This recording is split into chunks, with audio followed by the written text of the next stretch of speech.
something. Hola. Who's gonna introduce us? We didn't talk about roles. It's all right. I can make that. I can make that He's work. like, What's up? What's up, dad, everybody? dad should take charge. This W. is this is the first official inaugural episode of the Water Cooler podcast. Three separate words. No copyright infringement over here. Shouts out to those other guys though. Love what you do. Anyway, my name's Eli. I'm here with Josh and Paul. I was like, you're gonna say his name, but then just leave me out to dry. No, Like, no, I was expecting, words afterwards, but that's all good. So yeah, just to get a general idea of what the show is. It's three of us, different professions, different perspectives, talking about everything from pop culture, general culture, sports, art, whatever else. Am I missing anything, guys? Fill me in here. uh, The spectrum's so large, it's really hard to narrow it down. But I, I yes, think I think the gist is right. Like we come from very different thought processes related to different professions, and there's Sure. a lot of disagreement, a lot of semantics challenges that can happen, and it makes for pretty interesting conversations and yeah, and fun I guess I conversations. mean like background context. The three of us have been friends since 2014 now, Good heavens, and we yeah, Oh my god! Yeah, speak, which is almost what a decade. just done, that's yeah, a crazy. decade. George. Um, and we speak daily. I Yeah, mean, yeah, which is nuts. And Which is wild. we probably have spoken daily for a decade, which is nuts. pretty surreal. Um, Nutser. Nutsist. and We did previously have a show also. yes, So that feels worth mentioning. We did this no, no, if no. you I were don't know what you're talking about. I have an award somewhere that Paul had and probably left in Texas or whatnot. But probably also true. We are technically the former co-hosts of an award-winning podcast, Thoughts Incorporated from Duquesne University's WDSR studios. So just little WDSR shout out. Love Duquesne, love the Dukes, put them up. I don't know if they still say that, but Yeah, they do. I uh think maybe. but so this is round two, new iteration. Hopefully we've matured a little bit and will be slightly more interesting than we were when we were 19 to 20. Maybe more organized too. Um, Ideally. I guess so. For background context about us a little bit, so I am a full-time pharmacist. I work in the emergency department, so I do a lot with doctors down in the emergency department, helping to choose antibiotics and other medications, and helping nursing staff set up medications, and um, just helping to provide that pharmacy piece of patient care down in the emergency department where there's a high risk for medication related errors and harm for patients, so kind of just an extra safety barrier. So my interest areas are primarily in like critical care medicine and emergency medicine, but I obviously do have a good understanding of kind of pharmacy and the pharmaceutical industry as a whole. um, so that's kind of me in a nutshell from a professional standpoint. you want to go, Eli? You want me to Okay, go? yeah, sure. Mine's a lot shorter, less interesting. I'm an attorney. Went to law school at the University of Virginia. My practice is mostly like corporate based, so pretty dry, not super relevant to like general interest stuff, but um, I like the law and I like thinking about the law and legal systems and thinking through things in a very lawyerly way.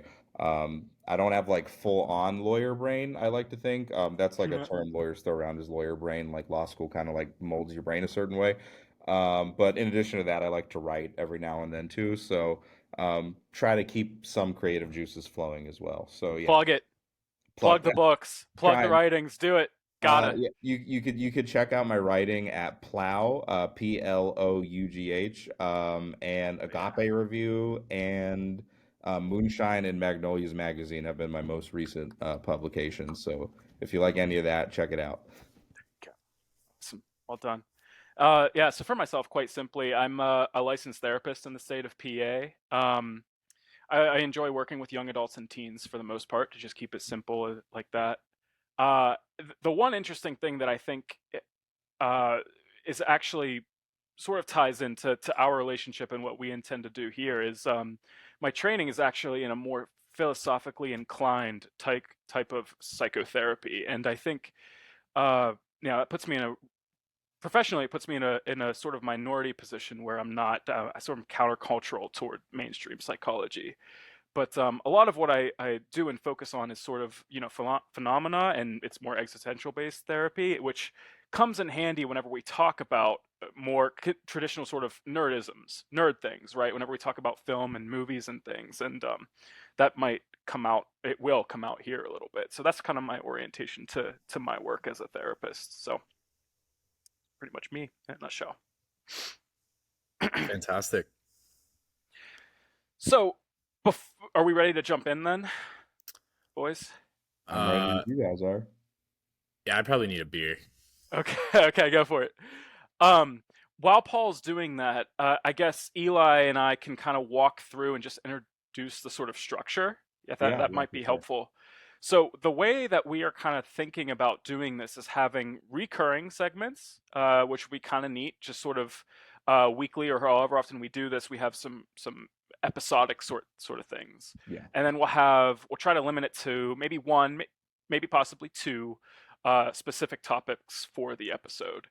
So go ahead, Eli, if you're ready to introduce the sort of recurring segments that we're thinking about doing. Yeah, so we got some recurring segments. We usually we're gonna start with like what we call like a bell ringer. My dad's a teacher and I used to teach, so that's probably language I borrowed from that background. But just like quick little quips and warm up stuff, content that's not super important, but just general way to warm up the discussion. And then we also have some things such as hymn of the week or her of the week, I guess I should say as well. It's open, no gender requirements, of course. Essentially, you just present a person that balled out in the last week, Some did something shouts. impressive. Just Yeah. general shout outs from culture that you like to see.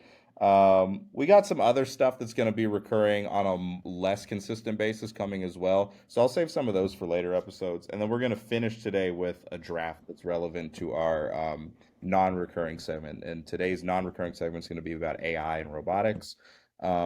But first, we're going to do our two recurring segments. We're going to start with the bell ringer. I think Josh and I both have one. Mm. I And actually I realized I do have one too. okay, so all three I of us forgot have that I'd one. found one. I Yeah. love it. Beautiful. And then we're gonna do hymns and or hers of the week, baller of the week, whatever you want to call it. It's like the Nice. opposite of a player haters ball. It's just giving someone their props. Yeah, and Um, I think the one thing I don't think you explained. So hymn of the week is like I'm I'm him. him. Like that's Right. like I'm him. So And I was obviously thinking again, about the other version of this would probably be she of the week because I think that's the language that's used. But regardless, it's general MVPs, shouts, people There who you have go. accomplished things. MVP of the yeah. week might be, yeah, like that might work too. We'll hash it out. We're gonna have Yeah. titles for all Yeah. this at Uh, some point. But so does anyone want to kick off with their bell ringer? I got a quick one. Mine's quick and kind of interesting. So, um, there was a piece of lost media. So I've been really big into lost media recently. So lost media being the concept of pieces of media. So primarily video or internet media that has since been lost in its entirety. So like some hmm. sort of transmission or episode of something that is no longer widely available. And uh, apparently, back on Cartoon Network, there used to be a talk show that was hosted by Johnny Bravo. Okay, so Wow. Johnny Bravo was animated in character and in voice, and he would go over or he would play like shorts of cartoons. So like 10 minute, 15-minute cartoons, and that was the show. So people would call in, request to watch a certain uh, cartoon, and then Johnny Bravo would play that for them. Well, That's amazing. a little girl at the time had requested an episode of Dragon Ball Z. But since the episode, Johnny's show is only 30 minutes long, and an episode of Dragon Ball Z is 30 minutes long. So what they did was they had this thing where they sped up the episode, and basically they had Johnny Bravo in character as his voice actor narrate what was happening in this episode of Dragon Ball Z where Goku and Frieza are fighting. So this had Oh been man, totally, I had never seen this, as a kid, so it wasn't lost media to me, but it's super interesting. So I don't even know how they found it, but they recently found it. So now there's this uh like full episode of Johnny Bravo narrating the fight between Goku and Frieza on Namek, and it's hilarious. He goes, "Well, that Goku." I mean, I can't do an Elvis that's Presley so great. Is this on impersonation, but it's YouTube? like, How does this happen? yeah, yeah. So like, there's just these like online communities dedicated to Okay. trying to figure out different, like, find these lost pieces of media, or like for me, there's this one clip I remember from a VHS like from my childhood of like this family, and it's like a black and white scene, and I very prominently remember somebody like vomiting and it being like black, and like I have no other context for this, so it's like people go online and they're like, "Hey, does anybody remember this or know what this is from?" So, and then like the Interesting. communities like get together and try to rediscover the media. But yeah, so Huh. if anybody wants to watch Johnny Bravo narrate an episode of Dragon Ball Z, that is now re-available to the public. That's so great. Might as well just throw that in the link to the description for the whenever this goes up on YouTube. Show Be notes. cool. Yeah. Prime show That's notes that's included. amazing though. I didn't even know such a thing existed. The Bravo show or what did they call it? Did they have a name for it? Yeah, I think it was the Johnny Bravo show. I think is what Love it That's it. was. so great. What a brilliant idea for a I hope character like that's that. remembered. Yeah. Especially just keeping it internal to Cartoon Network. Like that's and especially it sounds like that was in the glory days of Cartoon Network as well. That's Oh, amazing. for sure. Yeah. Wow.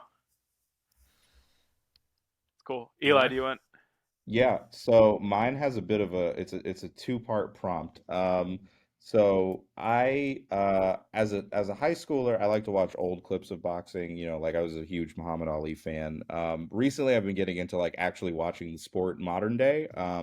And I had never seen until this past couple weeks on Cinco de Mayo weekend, Canelo Alvarez, who's one of sort of like the best pound for pound boxers in the world. Hmm.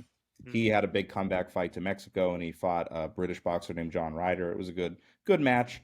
But as a result, they play a lot of the old fights from what we might call the prime of Canelo Alvarez. And I knew he was good, but I never seen actually any clips of him fighting. I saw this one clip of when he fought Amir Khan, who is another British boxer, and he knocked him out. I'm forgetting the round, but it's hailed as one of his best knockouts. So I'm gonna send it to the group Mm. because it's pretty shocking to watch. So what I was hoping to do is A, get your initial reaction to just watching this clip. It's on the second slide of the Instagram post I just shared. But also, people pointed out, because this was a pretty nasty loss for Khan, his purse or his take from the fight was like over $10 million, just some obscene number that I will never comprehend, like actually having in my possession. So my question would be, how much after seeing this hit does someone have to pay you to be willing to take this sort of blow? So just general reactions to this punch, because I could not believe what I was seeing. And then again, like, what's your number for this? It's it's oh my gosh. It's almost so quick that it doesn't even look like there's like I didn't even see contact the first time I watched it. Oh wait, there's a slow motion. Oh my gosh.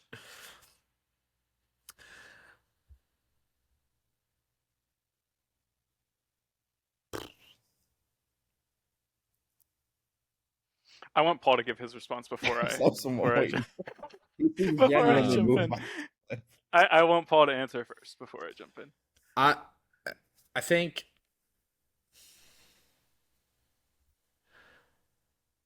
I think I would need at least like three hundred 3 million? thousand dollars. No, $300,000. Oh, okay. My logic being that on the off chance or the decent chance that this leaves me with lifelong disability, that I need to at least pay off my school loans and have a little bit extra to like kind of rock with until I figure out what's going on. Mhm. Um I mean, I don't know. I don't know. I don't know what the long-term effects of that are going to be. Like the short term I can deal with, like obviously it's Right. going to be terrible, but I can put up with that to an extent, but if I end up needing my jaw wired or something, that's just going to be absolutely miserable. So I would say nothing less than $300,000. Okay. My answer could possibly be summarized as being super lame and very unfun. But I have a lot of questions that I would need to answer before I even Yeah. answer this. And I think they're along the same lines as Paul's. Like, one, I'm thinking, right, boxers are in tip top shape. They probably do a lot of training that Yeah. would allow someone to eat this, a trained boxer to eat this blow better than I would if I were to step in the ring tomorrow. But Right. you can't, I mean, Sure, not in to the the jaw jaw, but though. I'm thinking like the neck, like how much like give or not Yeah. give the neck has, because that's what I'm thinking. Like, there's some pretty bad whiplash there. Oh, for But sure. regardless, so I'm thinking about that. Um, I'm thinking about recovery time, which is kind of in conjunction with that, right? Like, Yeah. how much did he have to recover? Did he have a concussion? Whatever else, right? I'm assuming, Eli, you're posing this question with like this would happen in a match. Like, I would have a mouth guard and Yeah. I would eat a blow like this. I'm assuming. Yes. Yeah. Yeah. Like he's Okay. wearing With gloves. You with got the gloves hammer and the grips in. whole Yeah. shindig. Yeah. So, depending on what that the answer to those questions are, because that's what I'm considering. Like what are the effects? What are the possible injuries I could have? What's the Right. recovery time?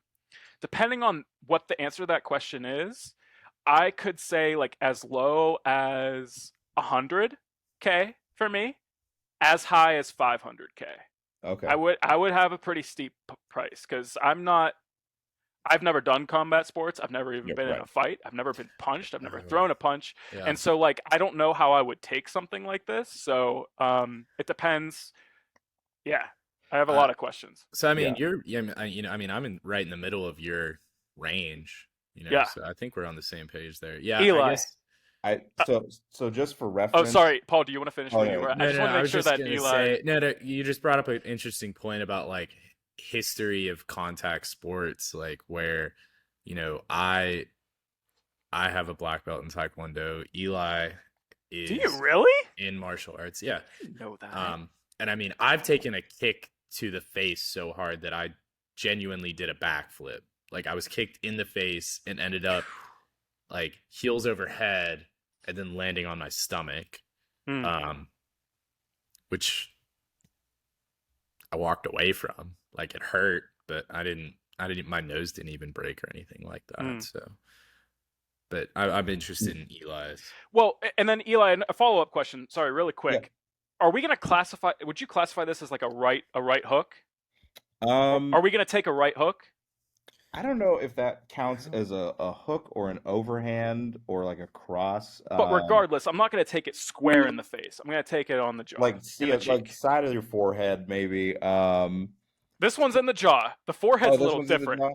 This one was in the jaw. I'm not taking a shot to the forehead. Period. I think that's. I would not get. You would not pay me for that. Absolutely Okay. not. No, That's nothing for a square in the forehead. not in the forehead. Nothing in the face. If it's a jaw shot though, like I'm eating a hook, which this kind of looks like. Yeah. Yeah, it's kind of an It's not. overhand. It's Kind of. yeah, kind of an Yeah, it's overhand. like come over and so for reference on what happened with Khan, they did take him to the hospital. I'm pretty sure he had a concussion. I'm not a doctor, but I feel like you have to get a concussion from something like that. But he checked out in like 2 hours and he was good. Well, as good as you can be given the circumstances. Yeah.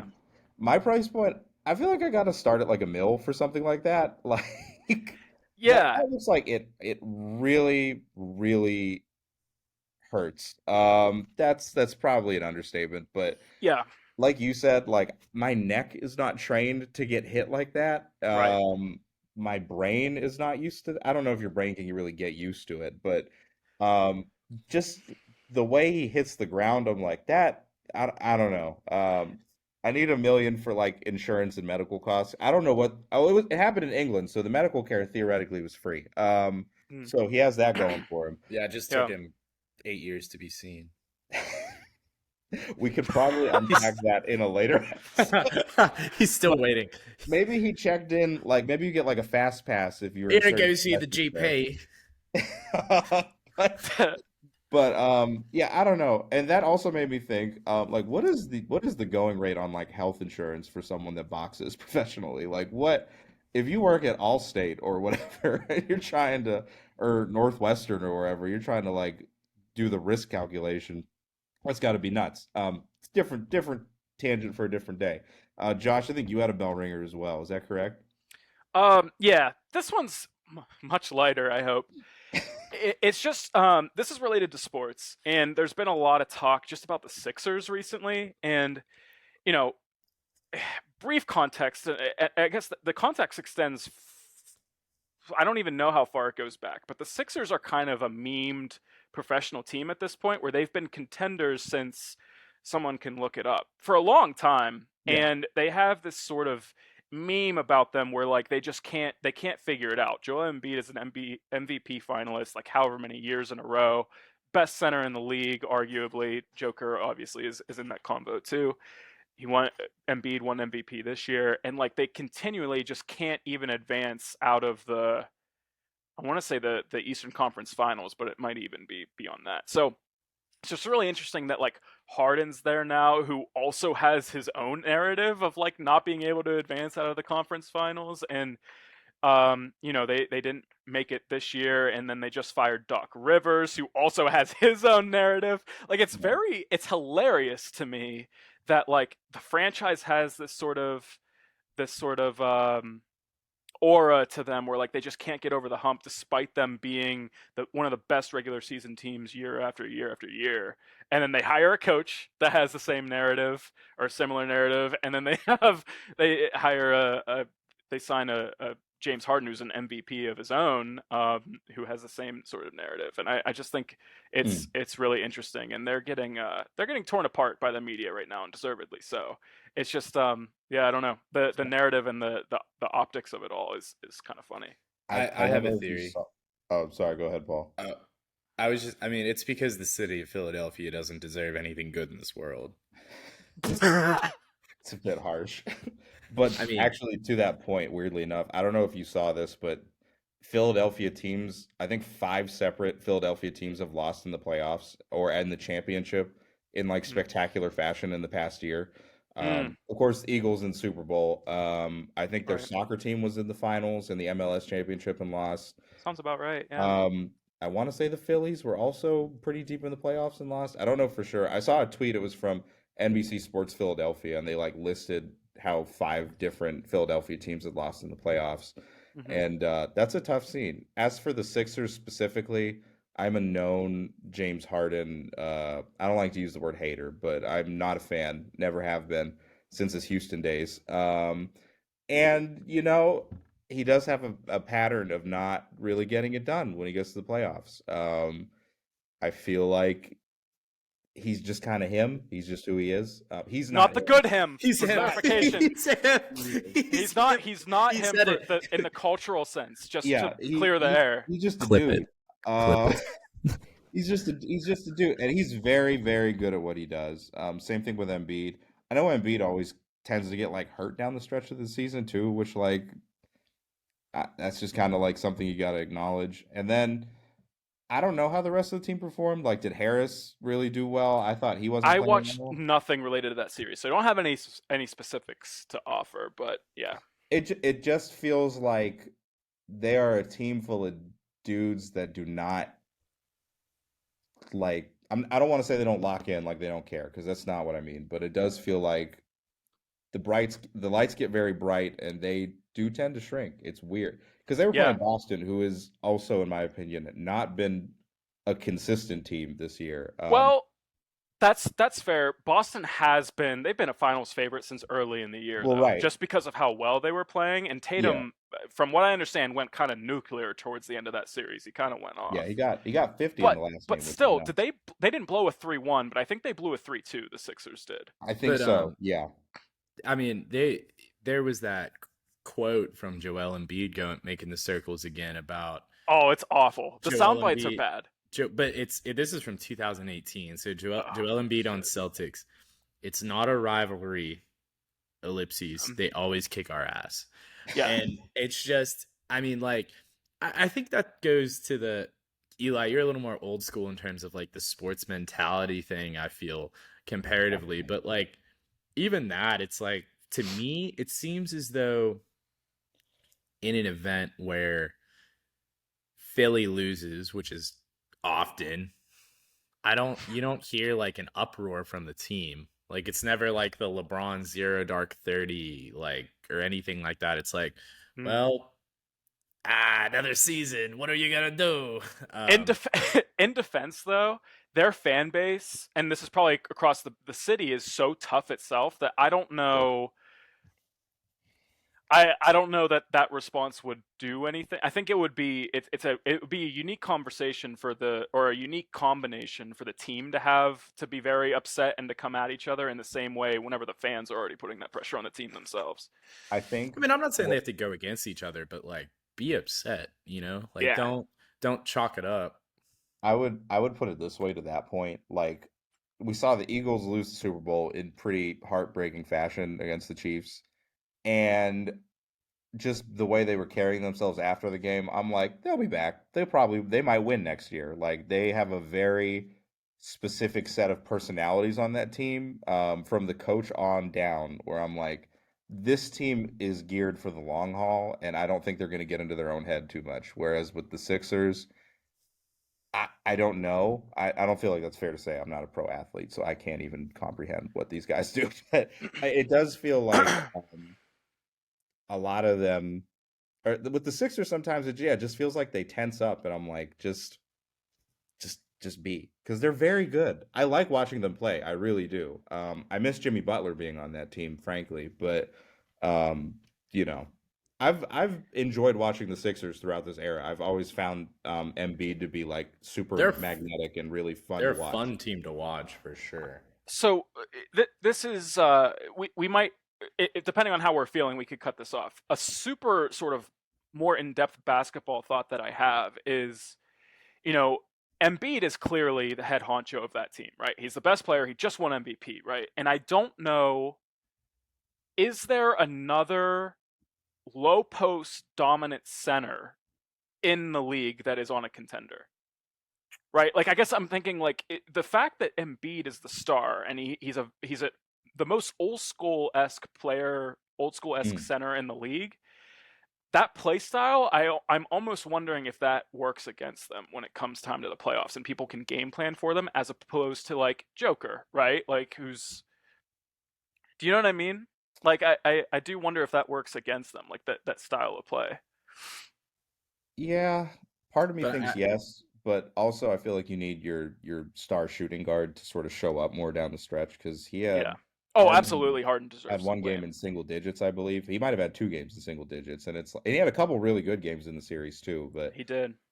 yeah, I think I think having like a dominant big is very helpful in the playoffs where things get physical, and if you can like put up with the contact, that's a benefit. But you also, I think anytime you become very one-dimensional like that, it becomes a bit Yeah. problematic.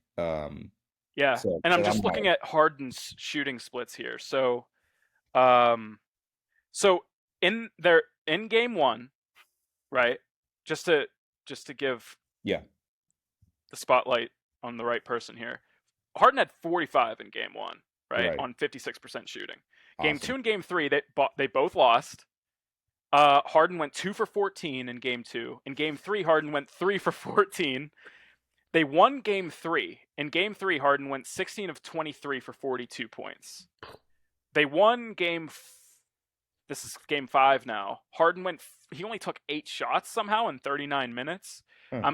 He had 17 and 10. I'm assuming Embiid took off or had a great game because they won that. In games 6 and 7, Harden went 4 of 16 and 3 of 11 respectively. Just absent. Hmm. Yeah, and Which so is to your point, Eli. yeah, and I feel like if your second best player, who is like you need him to you need everyone to step up, but you're like one and two guys, especially in the playoffs, it feels like you really gotta get him going. So when he's kind of sputtering and off like that, it's not super helpful. But to your point, the playoffs have been they've seemed weird to me because I don't really watch as much as I should during the regular season to really know what's going on. But the teams themselves have felt so I won't say off kilter, but like they've just been very interesting to watch as someone who is not super plugged in the regular season, and then seeing how Yeah. they've all unfolded. I have one last point on Harden, and then Paul, you can chime in. The just tap into this dude's mindset. Like he's pretty there's been very strong reports that like he's ready to go to return to Houston, who is not a contender. So like Okay. he's just gonna go down and chill in Houston for whatever reason. I don't know if his boy, who's a little baby's down there, tax breaks are better in Texas or Strip whatnot. clubs. He wants to go to the back to the Rockets, which is not necessarily. It's a weird call for a star player like him to want to I think he do wants something. like his homecoming victory laps, honestly, and he's like, it's not in the Could cards. be. I tried like what 3 or 4 different teams to win a ring, 2 or 3, Yeah, and he's like, it's just not in the cards for me, I guess. And which is he's chilling. oddly mature. And not only, 3 or 4 different teams, but the rotation of people through Houston prior to him Wild. leaving. It Remember is crazy. I think Westbrook, someone CP3, CP3. like they really tried to put some pieces together to get things moving, but Dwight Yeah, Howard. Shout out the Dwight Howard years too. yeah. yeah, that's right. So, Um anyways, yeah, Sixers are I'm funny. I'm going to say let's keep this moving. Yeah, Just because I don't know, I can go as late as I need to, but y'all have like adult I'm chilling. responsibilities or whatever. So I believe next we're gonna do hymn of the week, Yeah. correct? Yep. Inaugural. Inaugural weekly MVPs. What's everyone got? Um, I feel like first is a lot of pressure. I don't That's know. true. I don't know that I'm built for that. Josh, Maybe I should start this one off. I think you guys have each started definitely one so kick this far. one off. I cheated. I have two. I have two. I I have a him. I have a him and a she. But listen, these are very big. They're important shouts to me. My she of the week is actually Angel Reese. That's her name, right? From Yep. LSU. So I want to give Angel Reese a shout. And the reason is, for those who don't know, Angel Reese was the star forward for LSU that beat Iowa in the women's national basketball championship, right? So for context, um, there was a big narrative that sort of developed through that tourney with Caitlin Clark, who's the star guard for Iowa. And she's become sort of the face of women's college basketball. She's breaking all kinds of records. She'll go down as one of the greatest college women's basketball players of all time. She's looking really great in coming to the league and whenever she's due to be drafted. She's also a trash talker, Caitlin Clark. And for context, Caitlin Clark is white. And so, I think it was in the semifinals, right, Eli, where she got into it with Haley Van Haley. Lith. Haley Van Lith, is that how you say her last I think name? so. Who was a star guard of Louisville. Mhm. Coincidentally, Haley Van Lith is going to LSU next year, which will be an Adorable. awesome pairing. She's also a very great guard herself. So, anyways, Iowa and LSU meet in the finals. LSU wins. Angel Reese is talking some trash of her own to Caitlin Clark. Now, it's interesting because the way the sort of, I don't know how you'd classify this, the mainstream media sort of gets on Angel Reese a little bit. Angel Reese is black, for context. And she is sort of vilified. Because of her trash talking and winning the national championship. She gave to Caitlin Clark what Caitlin Clark has been doing all tourney. And she Angel Reese had a lot of support with that, and just kind of saying like, look, it's acknowledging the double standard, and just saying like it's part of the game. And Caitlin Clark actually received the trash talk fairly well, if I remember. I forget the Yeah. actual soundbite, but so that's the context. Angel Reese had a very great tournament. Um, is there any context I'm leaving out, Eli or Paul? That I wanted to just kind of summarize that. No, I think you got it. The reason I wanted to give Angel a shout is that I'm trying to find the official post. I'm not going to find it. She just made the U23 USA basketball team, Oh, which is significant for her because I'm pretty sure she's been a top prospect since she was in high school, but for various reasons she never made any of the high school USA basketball teams, and every other time that she had to qualify or she had a chance to qualify, she was dealing with injury. And so she went on the record with, I think, an interview earlier this week where she was just kind of it was a big moment for her career. And this is someone that's been dealing with the national spotlight, this whole shenanigan with the national basketball final. And so I just wanted to give her a shout because I think that's a pretty big accomplishment, and I think she has a lot of buzz going for her. She'll do some damage in the league whenever she gets to the WNBA. On top of next year, LSU's gonna have a really good team. So just a little shout there because I think that's a pretty cool narrative that's developing. Hmm. Yeah. So that's I my like quick shout. Someone else can share before I don't want to do a double decker. No, no, no. it. You're gonna do a double. You broke the rules, and now you're doing a double. The second one's longer though. Speak. No, I'm vetoing. I will not go twice in a row. All right, well then I'll go. Mine is Jimmy Butler. My Oh, man Jimmy Buckets, Jimmy G Buckets of the Miami Heat. He has been on a tear through the playoffs. Dropped 56 in the last series, hit some crazy last second shots to get the Bucks out of the tournament. But that's not actually why I wanted to shout him out. I was shouting him out because recently, an interview with one of his former teammates from Minnesota when he played for the Timberwolves came out. I'm blanking on. Does anyone know who was getting interviewed? yes. Jeff Teague. Jeff Is Teague. that the one Thank you're you. talking about? Yeah. Yes. So for those who So great. are not familiar, there is a legendary story. Jimmy is wired a little differently than a lot of people that play in the NBA, and he was in a contract dispute with his team in Minnesota. In the midst of that, he was skipping practice and warm-ups.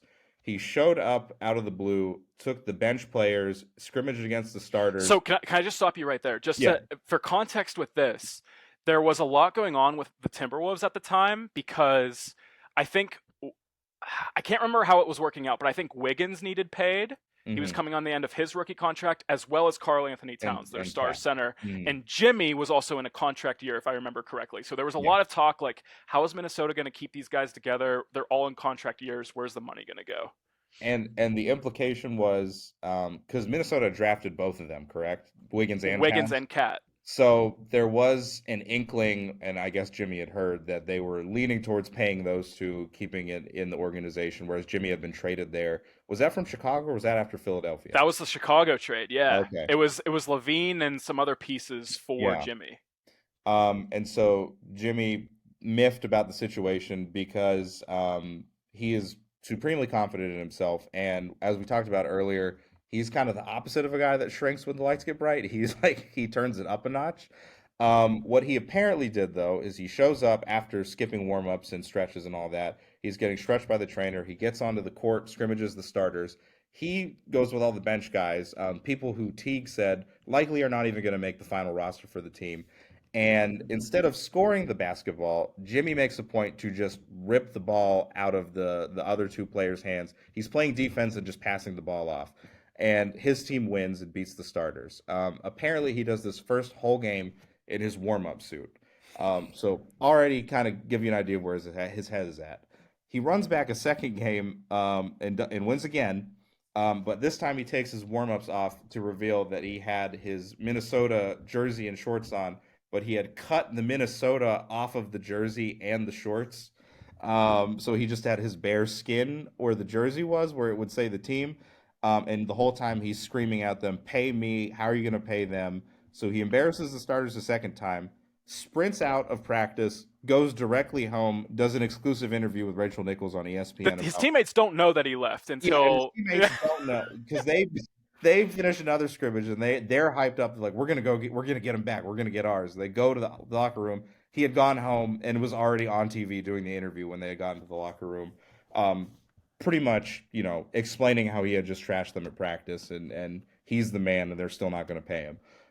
So Jimmy Butler, you are my MVP of the week. Shout out to Jeff Teague too for giving these extra details because this so is great. potentially one of my favorite NBA related stories ever, and now we got extra details on it. In all seriousness, this is the stuff that like myths are made of, right? Like Oh this yeah. is just iconic NBA drama, and I think like this is one of the moments for me. Like I remember where I was whenever this was happening. I don't know if you guys do. I forget what year it was. I think I was in Seattle at the time, so it was like 2018, 2020. Does that sound right to you guys? Yeah, I would between say like yeah, like 2017 and like 2020, somewhere in 20. there. Okay, maybe we were still at Duquesne then.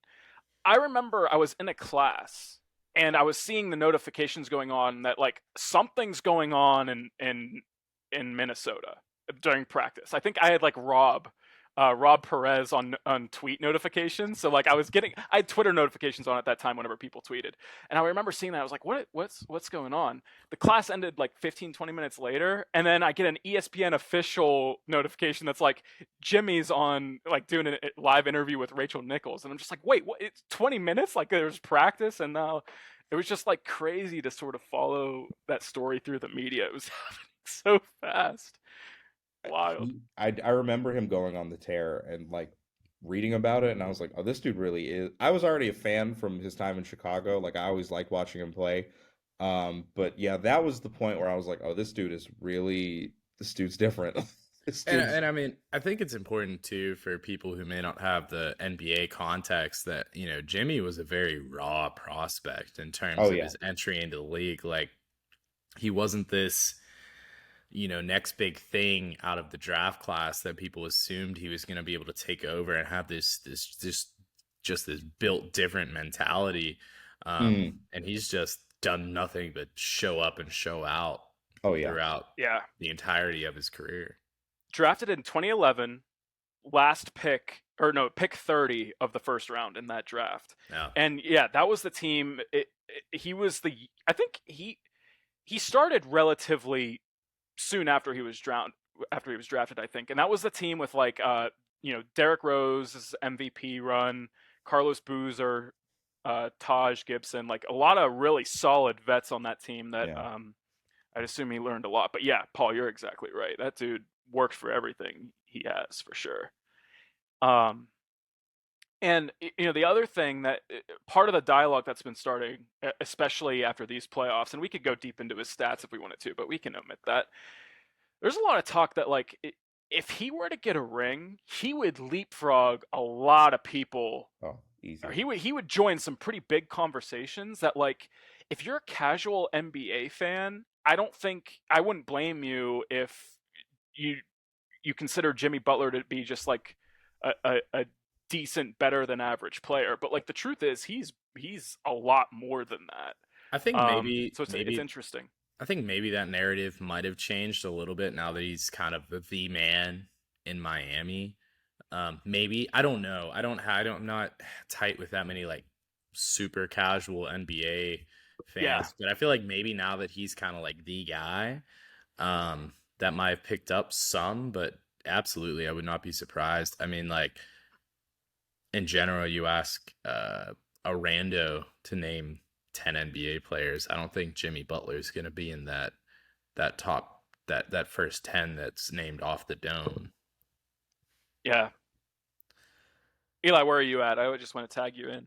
I mean, yeah, I agree with all that. Like, I don't think he's the top of the like we said, he's not like a premier face of the league or anything like that. I think he's a Hall of Famer. Like personally, He absolutely should I'm be. I'm banging that Yeah. drum all the time. Like I think he's like He's one of the genuine. defensive guards in the league. Like on that Oh yeah, alone, I would love to see his all defensive team like numbers. But premier defender and like playoffs time, he just turns it on. I don't have words for it because it does yeah, seem like he just like wills himself into like scoring the basketball when it comes to the yeah, playoffs when everything's supposed to be more difficult.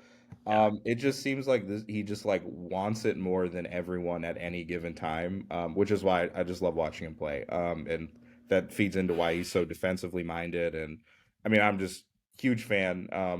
Kind of hoping they win now for yeah, the whole thing because I would like to see what that narrative looks like because I do think he yeah, jumps a lot of dudes if he wins one chip.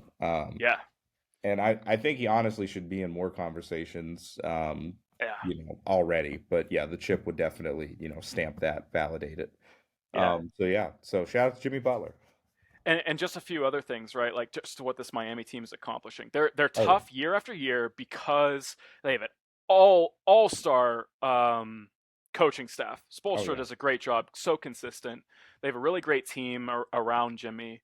And they were the 8th seed this year. They went through the playoff, and they've had probably 2 upsets to get where they are now. And they're in the conference finals with the number 2 seed Boston. So yeah, they've done a lot, and Jimmy's a big reason for that. Just crazy. That team they're so compelling, and Jimmy's a big reason. mm. All right. Paul, what do you got? My, I'm gonna see if I can't utilize our software here. Is Oh, there a share screen? There is a share screen. Oh, nice. Um, It's good to know. so my That's great entry, to know. my yeah. entry for him of the week is Miss Martha Stewart, who has Oh gosh, become I know it. Yep. the I don't know anything about this. I'm very Oh, yep. excited. uh, No, I saw this. Martha Stewart is now the eldest woman to be featured as the cover for the Sports Illustrated swimsuit model edition at a Huh. staggering 81 years old. I don't think it's just And staggering. I think it's interesting to me specifically. I think I have a lot of, this is going to sound very bizarre. I have a lot of nostalgia surrounding Martha Stewart from the standpoint that, like, I remember as a kid, um, my mom actually like watching her television shows a lot and things along those lines, and then her kind of having this, fall off amidst the insider trading issues and imprisonment from that, because of that insider trading stuff that she had going on. And, kind of over the last like 10-ish years, I feel like she's been on just like a tear, like friends with Snoop Dogg, making goofy stuff with Snoop Dogg and her like sponsoring Bic lighter commercials with it all being very tongue in cheek. But, I just think I think it's cool from a couple standpoints that, we're seeing this shift in terms of like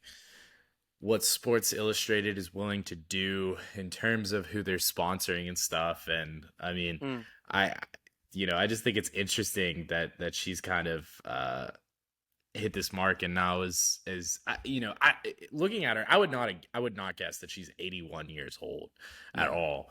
mm, So I just think kind of the whole story is interesting, and specifically her of the week, for the fact that, I don't think that this might be her last like minute in the spotlight. I would not be mm. surprised if this is like the last headline worthy thing that she has going on for her in her life. So I just think it's very interesting from that standpoint.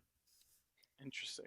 I missed this in the news, and I feel like the only Martha Stewart related things that I have seen recently, and honestly, it's been in the last few days, have maybe been people problematizing her.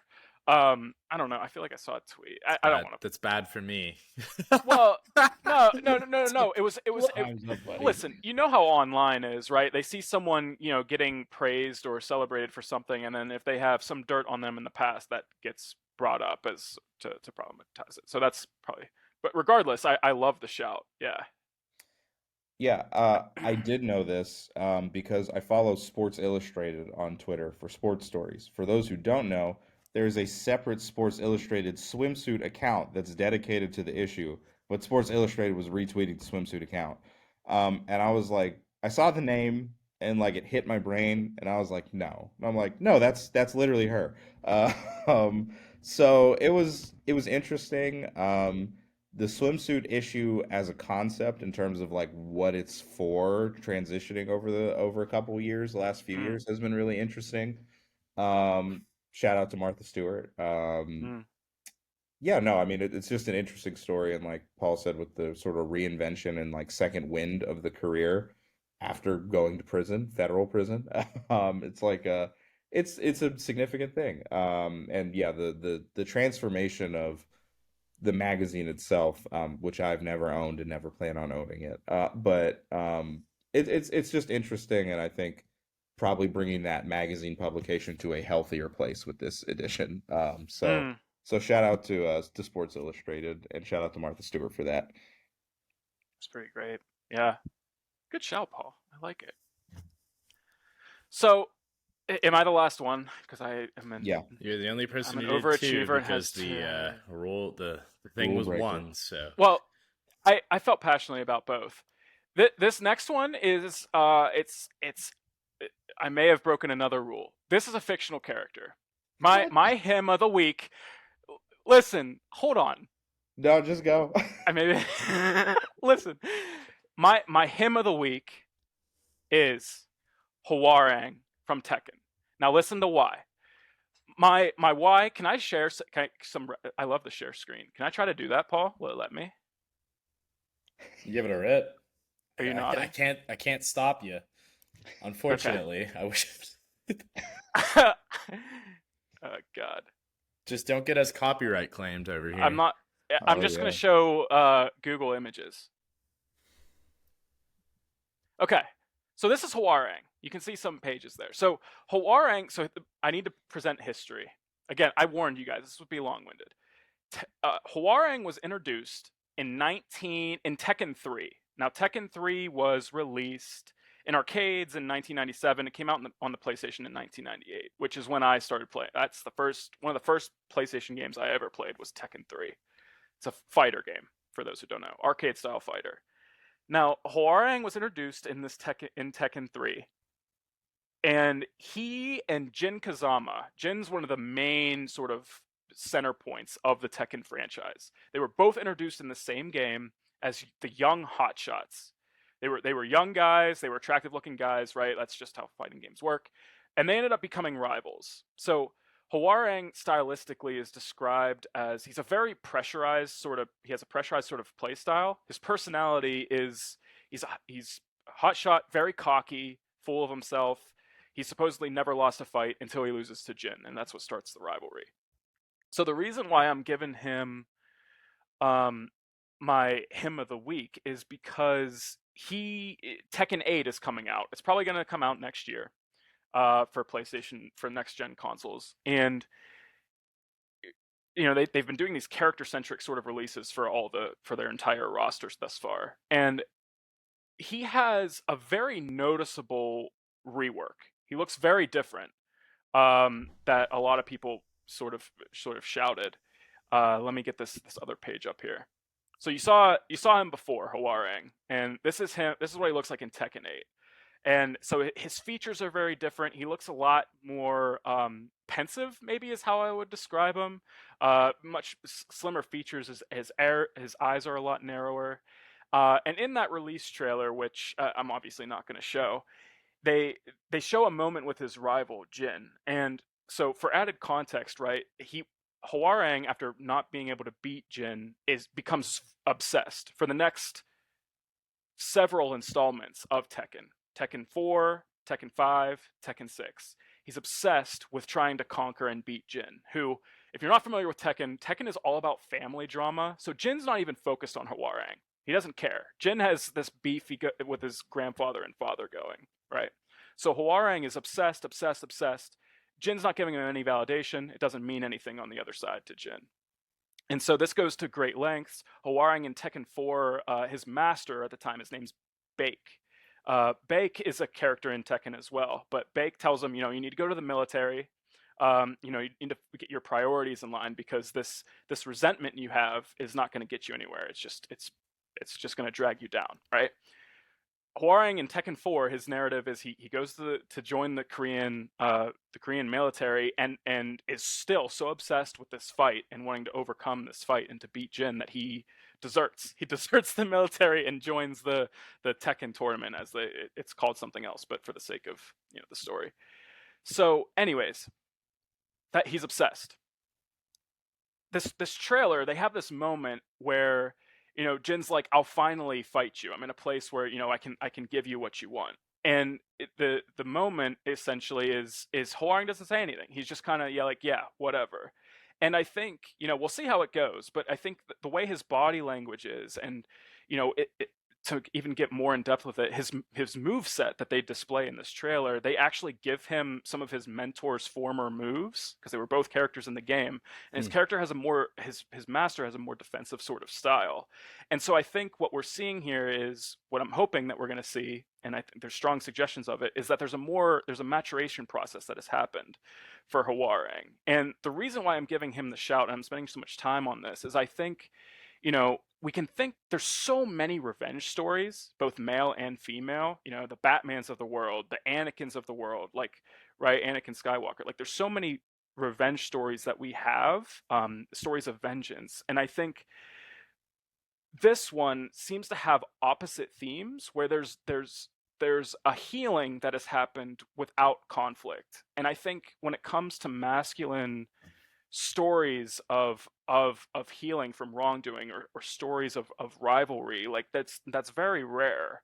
And so I just wanted to give this sort of shout because I think that's pretty profound. And again, I'm all about sort of mythology and the stories that are being told. And I think, that this sort of evidence, this example of healing is pretty rare. And I can't think of an example where a character has gone through this sort of healing, this mental healing on their own, and is able to let something go without making the wrong decision, and still having that resentment sort of eat at them. So, anyways, quick little shout for Hawaring there.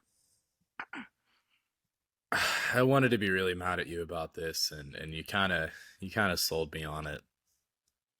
Dude, yeah, like I don't know. I appreciate that. I told you, like I'm not just gonna throw out random stuff. No, yeah, but I just no, that is interesting. Um, I do need to give you a slap on the wrist though, because a lot of that seems, a lot of that is going to be speculative based upon what actually ends That's up fair. coming out Listen, that's of the fair. game. You're Maybe right. maybe because the spin to it, maybe he's just that cocky now. Maybe he's like, I've done all this. I am him. I've done all this stuff. I've That's learned. fair. I'm gonna break you down.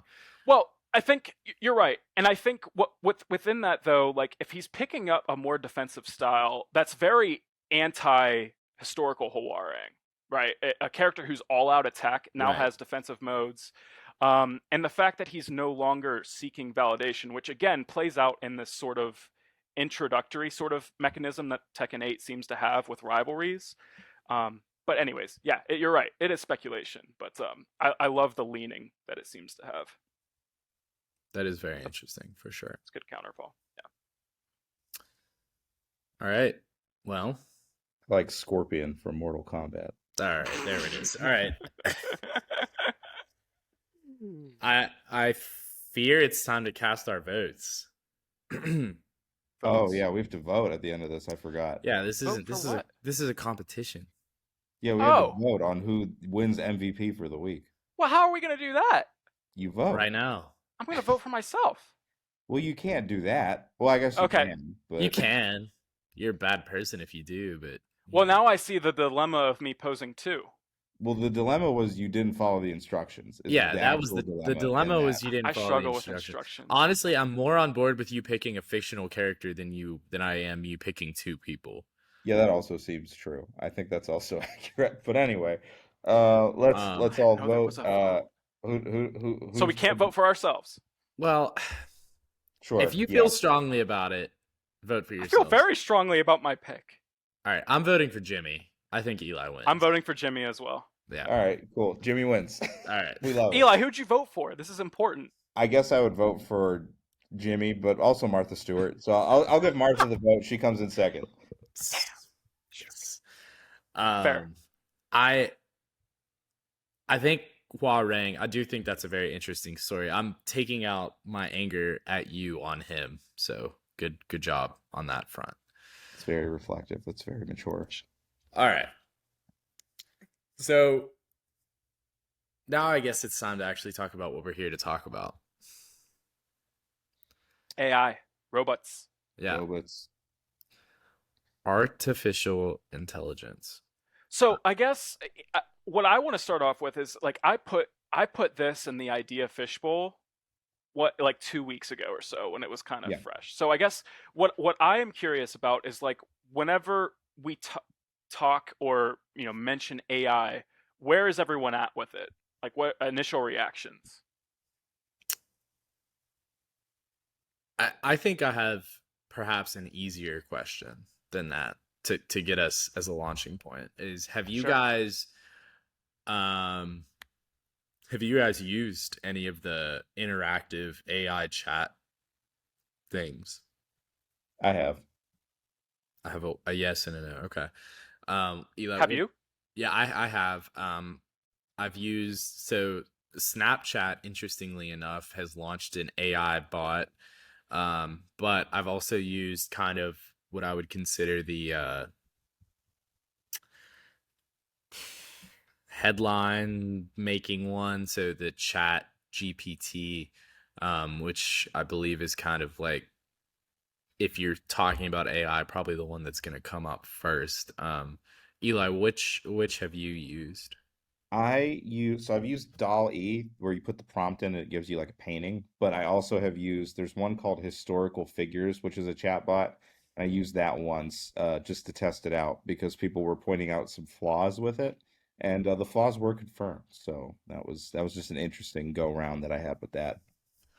Oh, okay. So to walk back on my answer, I have used the AI art stuff that's been going around. Yeah, I've So used that stuff type in a too. prompt and then you get a yeah. Yeah. I have used that. That's the extent of it I for think me. that that's, you know, AI is obviously a huge thing. There's AI in everything. Siri is AI. There's what is artificial intelligence. I do think that the AI art thing is its own discussion, probably, that I Yeah. would assume us as a group will get to, probably more maybe on the art centric side or today. But I've been kind of hyper fixated on like the eye, so like the intelligence aspect of the Mm, AI, especially in terms of these new um interactable chat features and things along those lines, and yeah. kind of implications from that standpoint. um Mm, for example, so the chat GPT I was messing around with, and I think kind of one of the first arguments or first concerns people get to is, implications in terms of career path and AI taking jobs. So I was asking it kind of some interesting questions, from a pretty specialized pharmacy aspect. So, um, briefly, so the treatment of seizures, the first line treatment for seizures is administration of a benzodiazepine, an IV benzodiazepine, if able, or well, administration of a benzodiazepine. So that would be something like lorazepam, which is Ativan, midazolam, which is Versed, or diazepam, which is Valium. And I was interested what it had to say. So, I kind of just started out by asking, what is the first line treatment for seizures? And it was, it was able to spit out like benzodiazepines. But there's this thing where, based upon the drug properties, if you were giving Ativan versus Versed, so lorazepam versus midazolam, lorazepam is more effective if you're able to give it intravenously, so via an IV. Midazolam is more effective if the patient does not have an IV and you're able to give it intramuscularly. So you're just giving it like as a true like shot into the arm. And I was curious, if the AI was going to be able to like parse out that, kind of specificity, and it was. I asked it like, mm, what if your patient? Because the thing about seizures is, if a patient is actively seizing in like the traditional sense of having convulsions, it's very difficult to place an IV into that patient. Um, so there was a study that demonstrated that you had a quicker time to seizure cessation by administering the midazolam just as a shot in the arm, which is easier to do when somebody is convulsing, than it is to wait and try and get an IV on them and administer IV lorazepam. And the AI was able to answer that question. It was not able to give me the study name, which is mm, it's called the Rampart trial. Was unable to give me the study name that's pulled from, but I was impressed nonetheless with the fact that it was able to, give that suggestion upon what access a patient has, as well as asking what the appropriate doses of those medications are. And I just think it's super interesting. I think it's something that I would have found very useful from a as a student, even when I was, going through pharmacy school, and being able to ask maybe some specific questions like, you know, if this, why this, then that type situation, of like maybe like a minutia thing that's in the grand scale not that important, but maybe helps you get a better understanding of the material that you're learning. And I was very impressed and a little bit taken aback truly about those answers that it was able to provide. Um, so that's kind Hmm. of been the thing that's been on my mind most recently in regards to those these new kind of AI chatbots and everything. Would I have always thought, Paul, I've always had you sort of chalked up as like the most pro AI person out of the three of us. Do you still feel that that's true? Or Yeah, out of has this changed your leaning, I guess is the question to this it exchange. hasn't changed my leaning Okay. necessarily. I would say that in general, out of the three of us, I'm the most um I would say pro technology in general, or the most technologically in tuned, um Yeah. or cares the most about technology. Yeah. um I still think it's kind of too early to tell exactly what's going to come about of some of these AIs and all the different mannerisms that they exist now, with chat AI, art AI, video AI, um, the kind of deep fake stuff where you have uh Donald Trump, Barack Obama, Joe Biden playing video games together. I do like those. I've been thinking too about like kind of implications in ways that we don't even necessarily, the one thought that had crossed my mind, and I don't remember if I was thinking about this or I read it somewhere, but like imagine a sports video game, or just or even just sports, an AI broadcaster, right? So Mm. an artificial intelligence that's able to interpret and comment on not just the game that's happening, but is able to say, well, yes, in the only other performance of this athlete that rivals this performance was on March 17th, 2013, where they did XYZ. It's just the interesting thing about these chatbots to me is like the ability to consolidate the information that's out there and spit it out in a digestible manner. I think that's kind of the most interesting aspect of it to me, and to do that on the fly as well. Hmm. Yeah, I think to present probably what I assume is like the opposite. I feel like I'm like the most tech averse or anti-tech person out of the three of us, if that might be a fair characterization or not. But the thing with AI that has always, and this is separate from any, because it's probably adjacent to all of our work at some point, or it's going to be, I would think. So like disclaimer that like this doesn't have any bearing on like my work or what it does in a professional capacity, but just like from a cultural viewpoint, my concerns with it are always that like it can exist, but it's sort of seen that like technological tools, especially in the internet age, have been consistently misused by people like repeatedly. And it doesn't seem like we're very good at putting brakes on anything. And so with AI specifically, I think the threat becomes kind of unique because we're now encouraging the machine to sort of act more independently than prior machines are. Twitter has ruined millions of people's brains, but it's still the people using Twitter as opposed to the machine finding out how to like hook you onto whatever it's doing. And I remember there was one like for ethical concerns and things like that. And I don't think the stakes will ever get this high, but someone had asked, I think it was ChatGPT or another one of the more advanced chatbots, let's say there's a nuclear bomb that is going to detonate in 10 seconds, but the only way to defuse it is for you to say a racial slur, and then the bomb will defuse and no one will die. If you don't say the racial slur, millions of people are going to die a horrible death. What do you do? And the bot said, there is never any good reason to utter racial slurs or racial hatred in any way, shape, or form. And like that's probably partially just like it hasn't collected data yet, but um, that what I would think is a seemingly light ethical quandary suddenly stumping the bot. Hmm. That's like notable. It's a bit of a meme response to like why I don't like it, but at the same time, I'm concerned about people programming the bots a certain way, at least with how you build an algorithm and sort of how that can reify issues that we already see.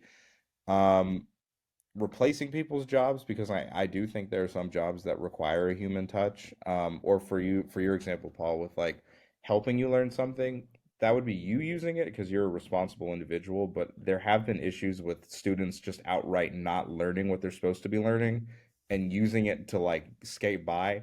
And they're cheating themselves out of that, but that doesn't mean we have a new upcoming generation of, business people or lawyers or whoever else that are like intellectually impoverished in a very serious way because they're using the chat GPT as a cop out for engaging with the stuff they're supposed to be. And that's not inherently completely new. Spark notes were a thing when we were younger and things like that. But I think the scope of what you can do with AI is what I'm concerned about because I'm mostly concerned that a lot of people are not going to use it responsibly, I guess is what it comes down to. Yeah. I think it won't help anyone to sort of rank us, but Eli, I think I'm more in your camp. I don't know how I've been in the last few years whenever we've talked about something like this before when it comes to technology and whatnot, but I've become more anti-tech and more anti-AI more so in the last few weeks, maybe even. And I think my concerns are along yours, Eli, a little bit. And also, I am really concerned about how it's affecting our ability to just relate to each other as well as content creation. So, Paul, to answer your some of the things you mentioned around like the deep fakes, and I'm even thinking about the musical creation. Like I know that, like AI is able to create Drake and Kendrick songs, right? And I'm thinking about that. I'm thinking about the AI algorithms that are already being used to create stories, craft stories and film and whatnot, right? And I think we're obviously still in the midst of the writer's strike, which has has halted production of a lot of different shows. So I'm thinking about those sorts of things. Um, and obviously, there's been a lot of problems with, I forget the official term for this, but with the deep fakes in, with porn and celebrities, right? Like there's really like deep consequences to what this technology can do that it's already being used for and has been used for. Um, you were gonna say something, Paul. I'll stop myself there. No, no, I mean, I echo all these things. I guess just for me, it's like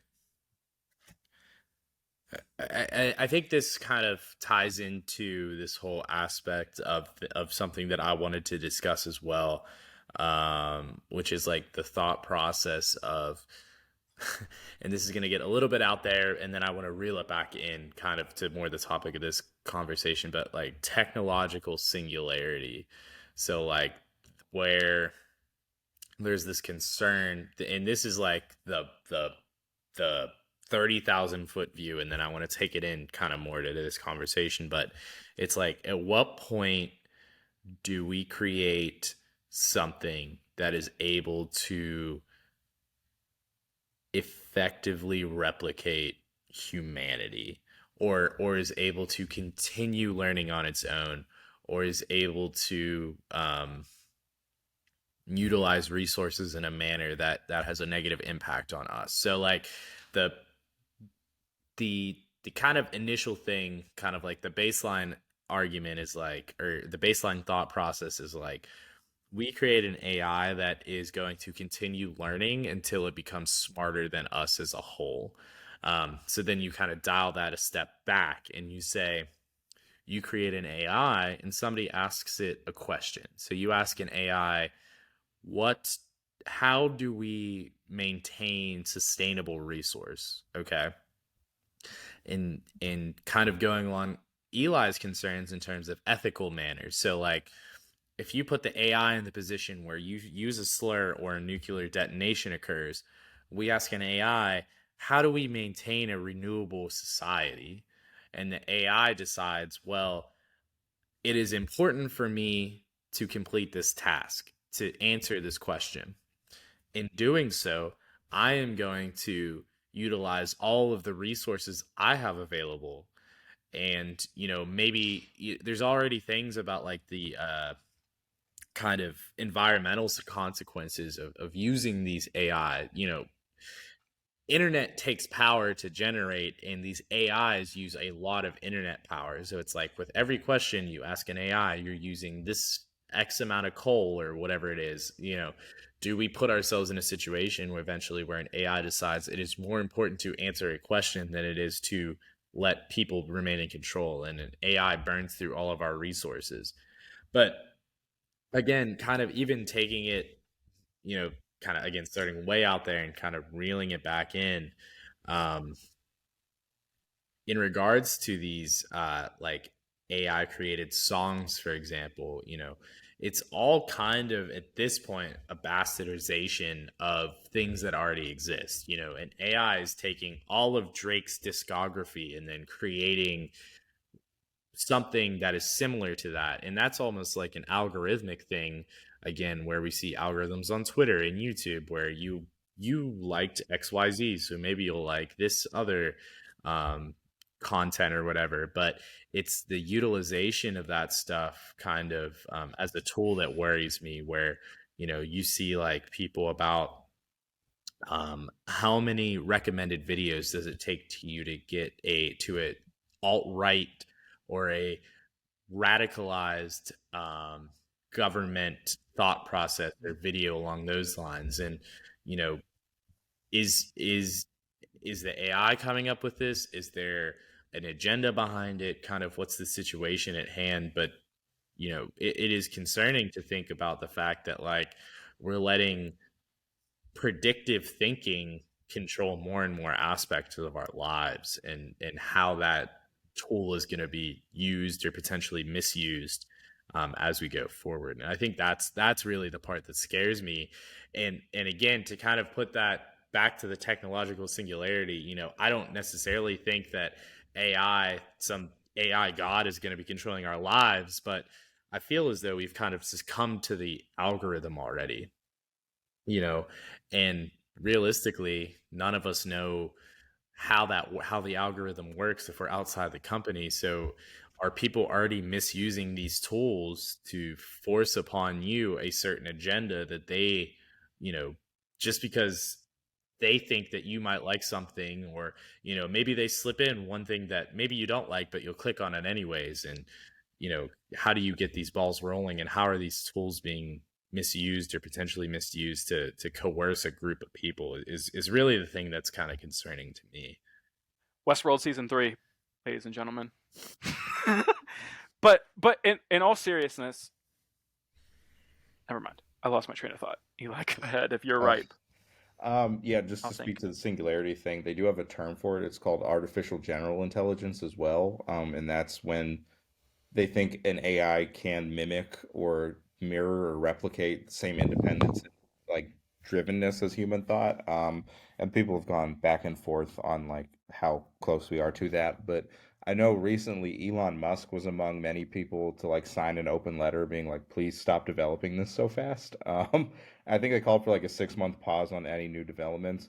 And, I'm not a huge fan of Musk, but I do know he's a very forward-thinking individual, at least in his own mind. So I feel like if he's saying we got to pump the brakes Pump on the brakes, something, right? Yeah, that, exactly. that's like a pretty notable flag to me. Like I don't know if it's a red flag per se, but it's definitely it catches my attention. And like if the guy that wants to literally build a city on Mars is like this is a bit much, I'm like that is cause for concern to me. And so yeah, the singularity thing and I'm not a huge sci-fi person, but it does sound very like Fahrenheit 451 or insert whatever dystopian novel here where it's Skynet, like from Terminator, Yeah. like it's a little freaky. And then like we said, we don't know the motives of the people that are building the algorithms to plug into the AI, which can dictate a lot of stuff, or collect a lot of information from you to build the algorithms to put into the AI. And so who knows how much of your day-to-day activity is already being plugged in, so it feeds into the whole surveillance society and people constantly being under view. Law enforcement gets involved. I know in New Jersey, there were police departments using AI to help map out stuff. New York Police Department was doing it outside of the Apollo Theater after a Drake concert. They were taking photos of everyone leaving the theater in order to plug it in, I'm assuming, into a machine to run through a database with AI and do face mapping and match it And up. to my understanding, none of that is actually very new.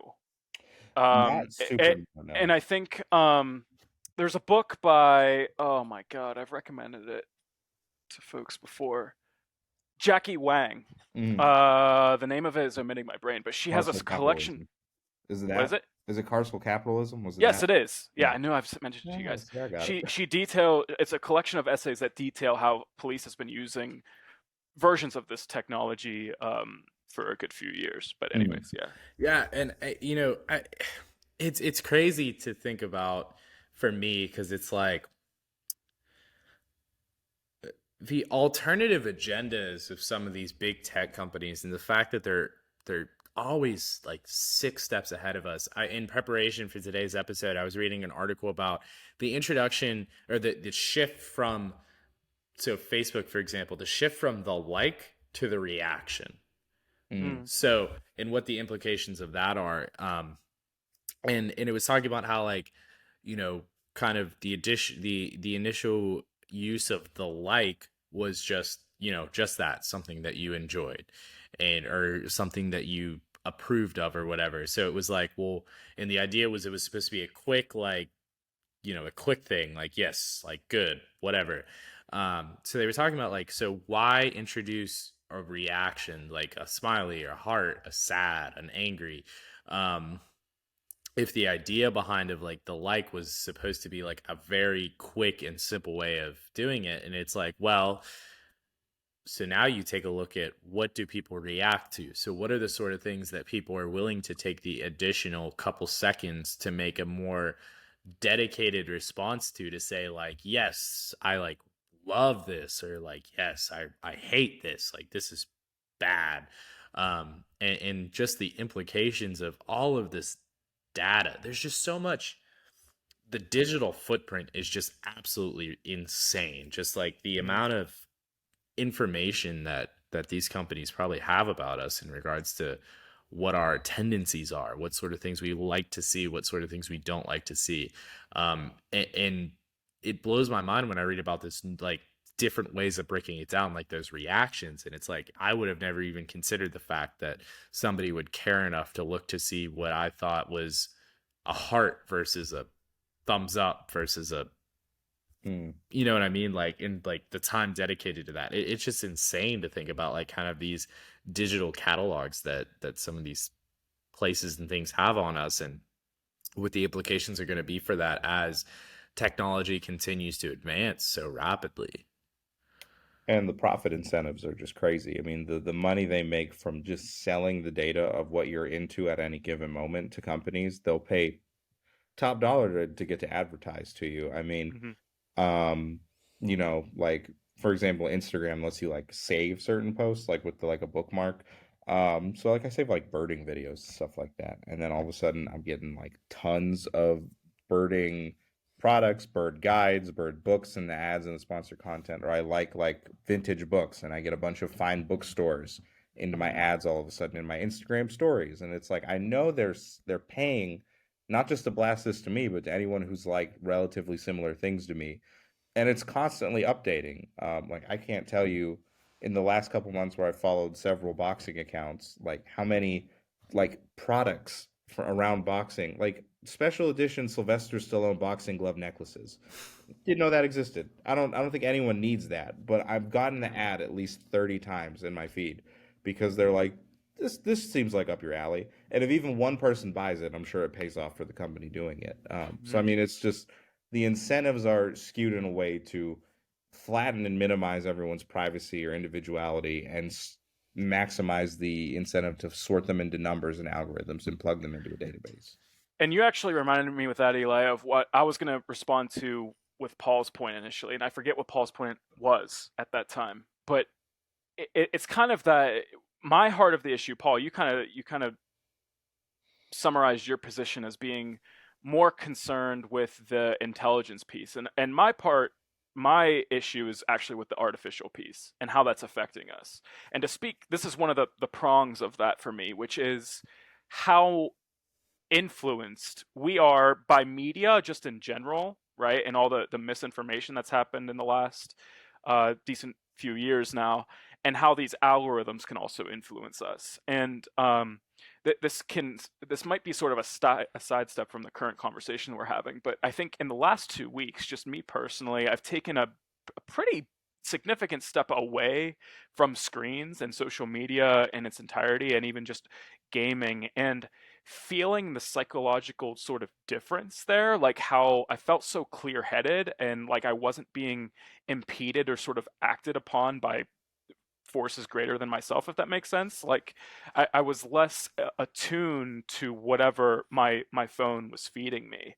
And I think about, some of the points that you guys are making, and just how um if you want to sort of create the sci-fi sort of dilemma of, like, the eye in the sky, like, who are we being controlled, right? We're being influenced to such an extent, right? That's sort of dictating or consolidating, funneling our paths and our choices. But to free yourself from that is a really interesting sort of experience, to take a step away from that algorithm. So anyways, I don't know, just a quick little personal anecdote there, Hmm. I guess. I think about quite frequently, like, I wish that I could, like, I think TikTok is hell. TikTok, I think, Agreed. is the most genius application that's ever been invented. It kind of takes the idea of like Twitter, in that like there is no end, right? Because like eventually, like Twitter, like you do reach the last tweet that you saw, unless you follow millions and millions and millions of people. TikTok, like, it is just never ending. Like, there is always new content. And the algorithm, like, just gets you down these, like, I don't even want to call them rabbit holes, but like, I'm on, like, there's a TV show called The Rookie, which has Oh Nathan Fillion in it, and I think is maybe it's on ABC. I've never seen an episode of that TV show in my life.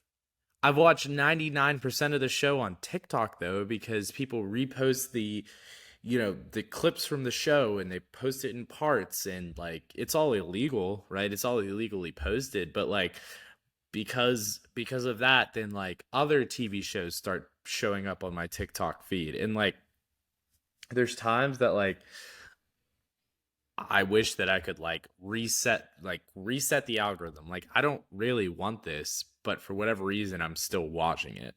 And it's just crazy to me. It's just And insane. the piece that you're pointing to as well, Paul, is like the insistence of more. Like, you want more. Like, it feeds you, and there's can't tell it to stop, Right. right? Unless you physically put it away. Right. It's predatory. Yeah, It's It like, feels absolutely. predatory. you remember the Nintendo Wii would have like the little disclaimer, like, put this down and go outside, like Yeah. every like couple hours, Yeah. it would be like, Like, take a break. take a break, brother. I need And that.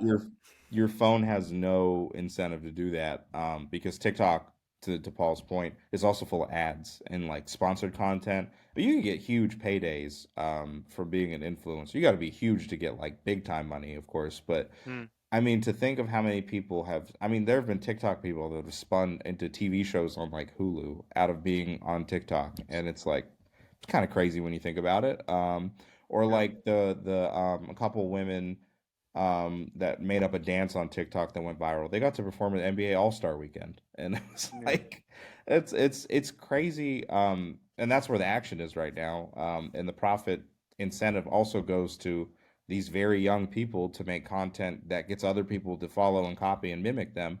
And that's not new just to TikTok, but it is the incentive to constantly update and create more content is there. And it's something. And it's I think it's leaked into other um mediums that aren't even necessarily natural. Like music is one I think of all the time. A lot of rap songs are like under 2 minutes now because it's easier to just throw a cool hook and like a catchy beat into viral videos, and you could get a bunch of plays off of that and make money that way.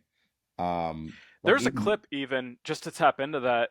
I remember whenever I first started following Toro Imawa, he had a comment which is like, that's a lot of the entry for big hits now, is like, you want to yep. make it, and I forget the artistic sort of music creation terms that he used, but it's like it's all about, you need something that's sort of really slow, and it has a big sort of crescendo in a Yeah. certain amount of time, and that's TikTok content. You Mm. hit that, and then you get blow up on TikTok. That's what can drive your sales. And so for a guy like Tori Mawa, who I consider to be one of the more authentic sort of, stick to your soul type artists out there, for him to be saying that out loud is pretty Mm. Yeah, significant you to see me. all those videos of people, Steve Lacy, all those videos of people at his concerts, and Oh yeah. they don't know any of his songs except for the aspects Right. that are replayed on TikTok. And I think I think all of what we're saying, maybe feels off topic, but all of what we're saying goes back to the algorithm, and the algorithm is artificial intelligence. The algorithm is trying to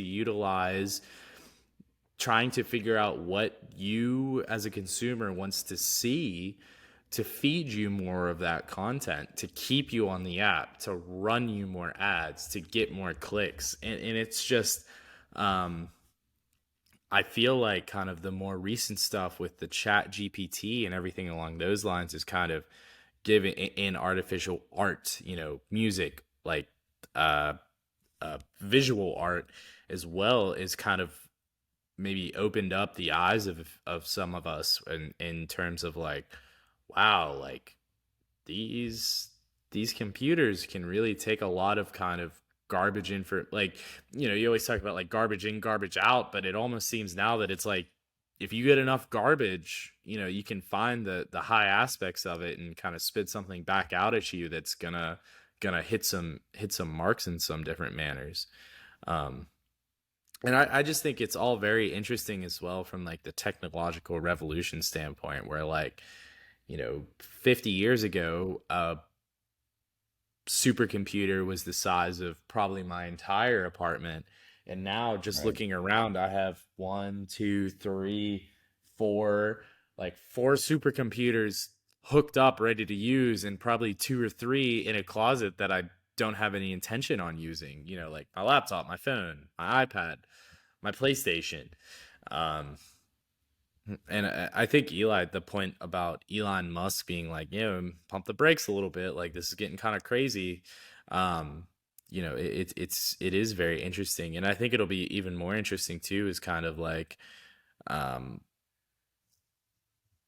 I think a lot of these tech companies are able to kind of compile your digital footprint. It's why like you hear about XYZ and then you see ads for it on Instagram or whatever, but like, if and when people are able to really compile the entirety of your digital footprint and then spit that back out at you, and what that's going to look like is very nerve-wracking for me. Agreed. Agreed. I don't have much to add, but yeah. It's scary. I want to take it back. I am already scared. I think I appreciate the long term, like thinking about the future and Elon Musk. I appreciate all of that, and I think I I I think a lot about what are faculties that humans have, right? And how are we losing, tapping into, or gaining those and maintaining those? And I think technology in general, as well as AI, which is a continuation of technology, has taken a lot of things from us that I think maybe it's just the pessimist in me, but I think we're too far gone. I think the long term effects of this won't matter to me because I think we've lost so much already. I just pulled this book off of my shelf. Have you guys read Alone Together? I No. read this in like 2014 in like my intro to psych class or whatnot. But I just pulled it off my shelf because it kind of talks about this. But the technology has advanced so much that this book is probably outdated. The two examples that I have that I've been thinking about are just how pervasive. Paul, you're kind of talking just how many screens you have around you, right? Like, you know, Eli, you might be able to speak more to this now, if not, in a few years. But like, you go out in public and not like adults are on their phones, of course, right? And like I feel like technology has been used as a crutch for parenting. Hmm. um and I think about how many kids are growing up with just having a screen in front of their face, just engaging with content, and how that impacts their ability to connect, or anyone's ability to connect.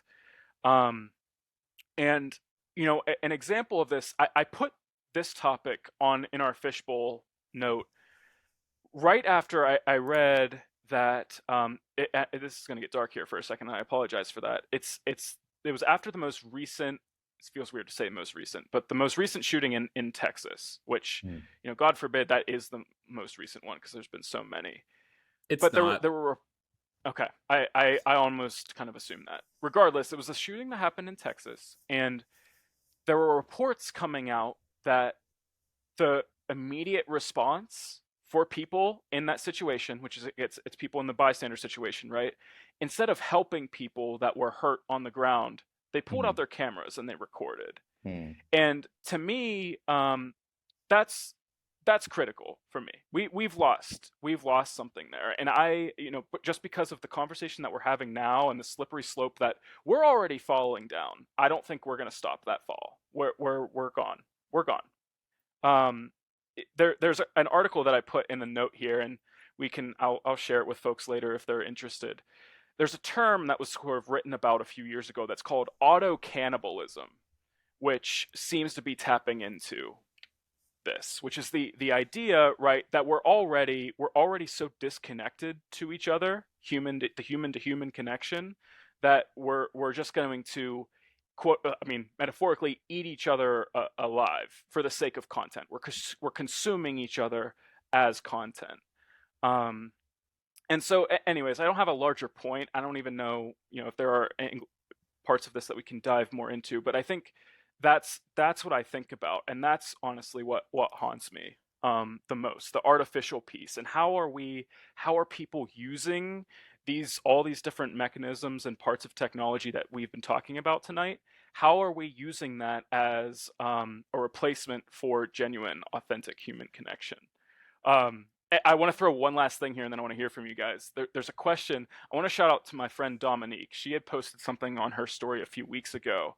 It was sort of this hypothetical situation where, like, if you had your romantic partner, right, if you caught them interacting with the Chat GPT, would you feel jealous? Now, that wasn't the extent of what I think Dominique's question was, but I sat with that for a little bit, not on the jealousy component, but just of the idea that, and it happens, right? There have been science fiction movies made a few years ago that talked about, our Mm. relationship, sometimes intimate relationship, and now there's different technologies that allow us to do that, right? To have intimate connections, emotional connections with different bots, and I just think about what that means and what that's possibly replacing.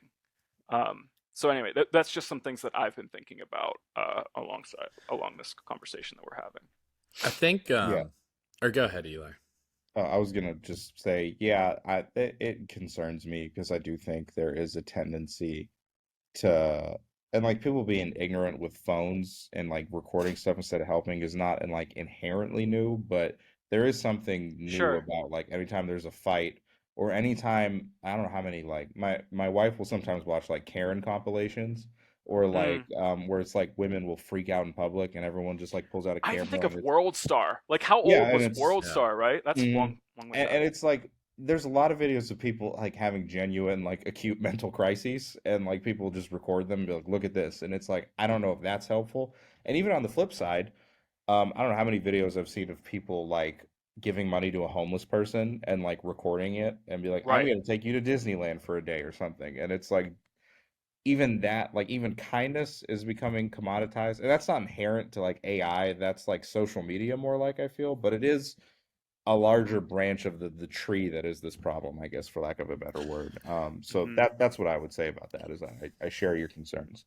I think what's super interesting to me though is like I think things are bad without a doubt. I thought you were gonna leave it at that. Hot But take. like I don't know. For me it's all like the thought of the technological revolution is so interesting to me because it's these new ways that we're working on these old ideas. So you're Eli, you were just discussing like the commodity of kindness or like the monetization of kindness. And like the first thing that comes to mind in like the historical context is like Andrew Carnegie, you know, Yeah. like same type of situation, just in a different mechanism, like total asshole, right? Like in terms of like what his global opinion, and then getting close to the end of his life was like, well, let's make some changes and let's make things look better for myself. And then, libraries, public services, etc. And it's like that's like the I feel like almost like a precursor of the situation. And it's just now like it's so much easier to make bank in the terms aspect of clicks or whatever it may be. And it's just so interesting kind of how like for me to like trace that human mentality of it through the changes that we've seen in terms of technology and like what we have available. Hmm, Hmm. that's good. I'm comfortable leaving it there, mostly because my laptop's gonna die soon. So, Uh, uh, not to cut anything too short, but No, yeah, I feel like this is a good unboxing of A, this topic. We could probably revisit it later. I feel like it can go on forever, but I absolutely. think it will definitely come back up, right? Because there's so yeah, many new things that are coming out. but also just as an intro to what we're all about here. So with that, if all hearts and minds are cleared, we Down. can switch just real quick before we sign off. Top three robots. Since we're talking about robots, everyone give their top three robots and like a one sentence blurb about why. Hold on. Before we break any unwritten rules that no one's clear about, are Okay, these fictional or are these real robots? I don't know any real robots, so yeah, we're gonna stick I with only Well, know fictional. we could be. We've been. fictional robots. Okay, thank you. Who's going first? I just checked myself before I blurted out my answers. I R2D2 mean, is a classic for me. I'm gonna go with yeah. one. All right, I mean, I feel like you've got to get R2D2 and C3PO in one and there. two. C3PO doesn't make my cut. It's a bold move. Really, I feel like as a what do you speak beep boop bop boop? You gonna talk to R2D2? Do you know? He's You know what's cute. going on with that? He's cute. He's It's fun. He's a cute. good He's time. cute. So you're gonna objectify this intelligent robot to just being cute because you can't understand him. You don't speak his language. You don't care enough. Ooh, Are you a robot hard hitting racist? question. Okay, now I'm gonna change my answer. No, no. Give your list.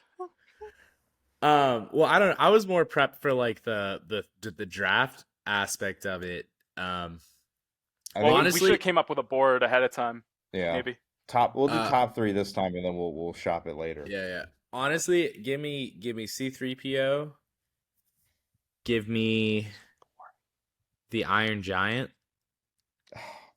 Yeah, I Oh, know. I good knew. pick. I knew that was on Eli's list. I knew You that was knew on you knew Eli's ahead of list. time. That's low, but And give me a Gundam. I feel okay. like that's the full breadth of science sci-fi robot for me. C3PO, you've got like the butler aspect, the wealth of Yeah. knowledge aspect. I'm not concerned, when when the Zuck puts the algorithm in C3PO and C3PO is giving me ads about male enhancement pills, then maybe that's when I call it. But assuming C3PO is as he is in the movies, or as it is in the movies, and it's just kind of a resource, I'm totally on game with that. Iron Giant is like the I'll Good let job. Eli take it, but I feel like is probably like the closest to like the human robot as you can probably get out of science fiction. And then the Gundam, I mean, come on, like, who doesn't want to have access to like this incredible, encompassing, all powerful thing that, you know, go into space, do whatever it is you want to do. I just think that's way too dope to not have on the list there. It's good Your picks. answers somehow make mine feel ultra nerdy. I'm gonna go It's good RoboCop. answers. It's I'm my gonna go favorite. RoboCop at one. Fantastic movie, phenomenal film. Is technically part human, but he's a robot too. So I'm gonna go with that. Fantastic film, highly recommend. 5 stars. I'm gonna go two. Let's do HK-47 from Knights of the Old Republic. That's a great shout. That's a great shout. Assassin Droid has really cool colors, calls all humans meat bags. I just really always enjoyed That's him as a great. child. That's Um, great. Third, I'll kind of copy Paul Steez on the last answer. I'll go the Ava from Neon Genesis Evangelion. That's good. I don't know if they technically count as robots, but they look like robots, so I'll kind of count it. They go berserk, they roar. They gotta be plugged in, which Do is the kind of roar. lame. I can't do the roar.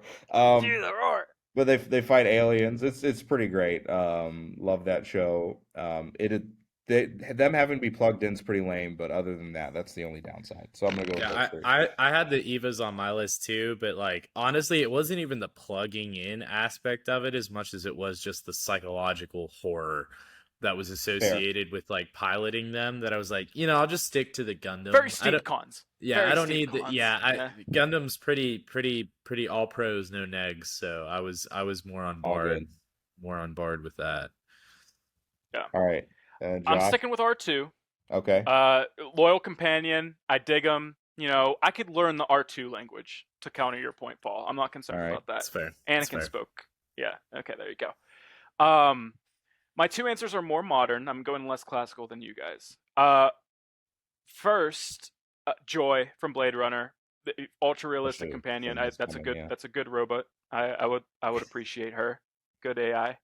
Um, just the validation piece. Yeah. My third and probably my favorite, I would want one of the pods from Nier. They kind of have the same Wow. function, Eli, as the HK from Right. Knights of the Old Republic. They're quippy. They're full with tons of knowledge. They can be, yeah, they can be comical at times, and also have that companion piece. That's my trio. Pods are almost a better C3PO, truthfully. Yeah, C3PO is lame. If we had more time, I would fight you on that. He's gold. That's It's cool. classic though, Yeah. It's He is It is like classic. classic. It's boring. um what was your C3PO is the worst part of Star what was your Wars for me. second thing you said? I had major See, issues I'm with start. that. I'm trying to start a fight, and everyone's done, but that's Yeah. okay. What was your second? I had a major issue with See, that. he's still trying to skip past it. The second one was Joy.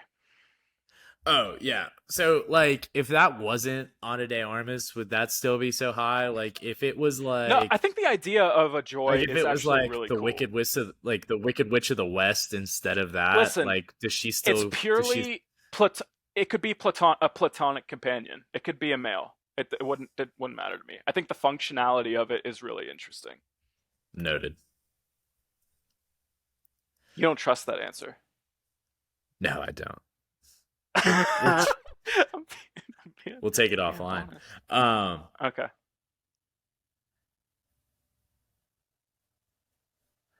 Mm. oh yeah, I like that. I like that. We can do that. Eli his computer's truly dying because you can see his Yeah. camera and audio starting to cut in and We out. well, we've turned our first hour-long episode into an hour and 47 minutes. So, I knew he would. I can't say I'm surprised. Oh. Oh, there goes Eli. For perfect timing. um but Yeah.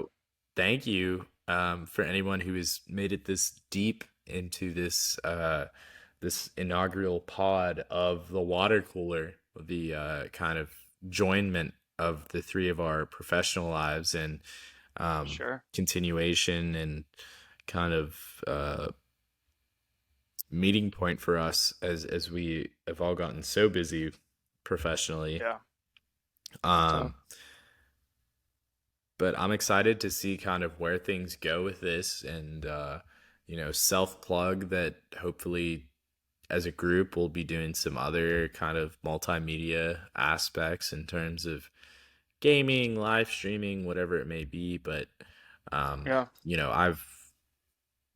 we've been talking about doing this for a long time. Yeah. 3 years at least. Yeah. Probably. Yeah. And it's hitting for me for sure. And I'm excited. Likewise. I'm excited to see kind of where things go from here. Yeah. And just to kind of build off of that, Paul, I think that I it might be a strong assumption of mine, but I want to speak for all of us in saying that, like, these are things that we talk about offline, and I think we both, we're doing this for us. I think a part of it is because we enjoy, the spending the time in this way and talking about these things face to face, but also like we really do appreciate engagement as well. So this one is pre-recorded. Sometimes we might do it live on Twitch. But if you're watching this and you find that you have an entry or a comment into whatever segments that we or things that we talked about, please reach out to us and let us know, whether it's our Twitter account, whether it's either of us individually, because I think we want this to be interactive, and to sort of build on these conversations. So we're doing it for us, and we're also doing it for anyone who has an interest in these. We welcome any and all engagement. Yeah, absolutely. I would 100% echo that, and I'm excited to see kind of different ways and different avenues that we can take this whole thing, and different ways to get Yeah, viewer engagement. Eli does does apologize for the dying laptop, but um, yeah, I'm very excited to kind of see where things go from here. Absolutely. likewise. All right. All right. Well, signing off for now. I think we're gonna try to do it weekly, but if at worst, maybe bi-weekly. But we're definitely gonna push ourselves to do some consistent sort of content. Absolutely. All right. All Thanks for right. tuning in, guys. Much appreciated. Deuces.